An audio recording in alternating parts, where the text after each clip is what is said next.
তোৰা এই কি কৰিছা অ বিটু মোক মাতিছিলি নহয় কিয় বা মাতিছিলি গৰু আছিলে মোৰ হয় নেকি গৰুটো বিক্ৰী কৰিব লগা দুটা কাষ্টমাৰ মই খবৰ দিলো এতিয়ালৈ আহি পোৱা নাই তই যদি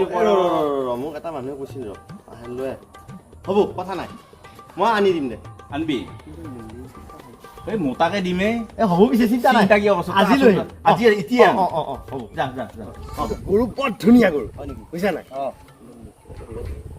হৈ যাব কমত লাগে হৈ যাব টেনশ্যন নাই হৈ যাব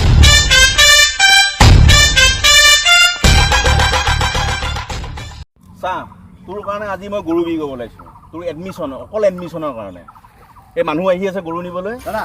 এই আনিব কৈছিলে যে আহিছে দুজনে আৰু গৰু কিনা নে হয় ঠিক আছে বাৰুতে গৰু ল'ব তাৰমানে মই এটাই গৰু ধুনীয়া গৰু মোবাইল কিনিব গ'লে যে দোকানত যে অলপ বুজাই দিয়ে মোবাইলটোৰ বিষয়ে অলপ গৰুটোৰ বিষয়ে অলপ বুজাই দিয়কচোন গৰুৰ বিষয়ে গৰুটোৰ বিষয়ে আপোনাক বুজাব গ'লে গৰুটো 2024 মডেল গৰুটো কালাৰ হৈছে আপোনাৰ নেভি ব্লু 500 GB ষ্টৰেজ আছে দুটা চাৰ্জাৰ পিন আছে সোলাৰ সিস্টেম চাৰ্জাৰ আছে লগত এডাল ডাটা কেবল ফ্ৰী আছে